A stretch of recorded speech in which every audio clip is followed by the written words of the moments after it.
আমাদের officer in charge Bangladesh মানবাধিকার commissioner Madhupur উপজেলা শাখার নবগঠিত কার্যনির্বাহী পরিষদের শপথ ও পরিচালনা সভা অনুষ্ঠিত হয়েছে। শনিবার বিকেলে মধুপুর উপজেলা শাখার পরিচিত সভা ও শপথ পাঠ অনুষ্ঠানটি মেট্রো হাসপাতালের হল রুমে অনুষ্ঠিত হয়। মানবাধিকার কমিশনার মধুপুর উপজেলা শাখার সভাপতি খন্দকার মোতালেব হোসেনের সভাপতিত্বে প্রধান অতিথি হিসেবে উপস্থিত ছিলেন মধুপুর উপজেলা নির্বাহী অফিসার মোহাম্মদ জুবায়েদ হোসেন।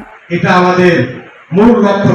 বাংলাদেশ মানবাধিকার কমিশনার মধুপুর শাখার অনুষ্ঠানটি উদ্বোধন ও শপথ পাঠ করেন বাংলাদেশ মানবাধিকার কমিশনার টাঙ্গাইল জেলা শাখার সভাপতি মোহাম্মদ আব্দুল কাদের।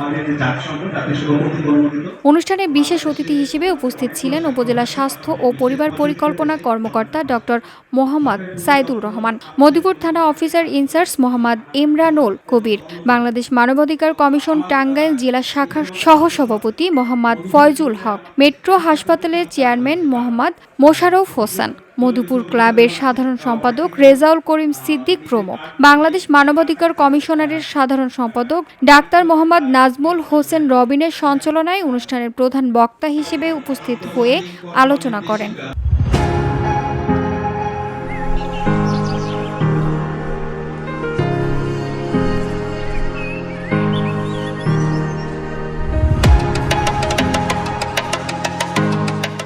বাংলাদেশ মানবাধিকার কমিশনার টাঙ্গাইল জেলা শাখার সাধারণ সম্পাদক কাজী তাজ উদ্দিন আহমেদ রিপন 2 বছরের মধ্যে মোট 27 সদস্য বিশিষ্ট কমিটি ঘোষণা করা হয়েছে।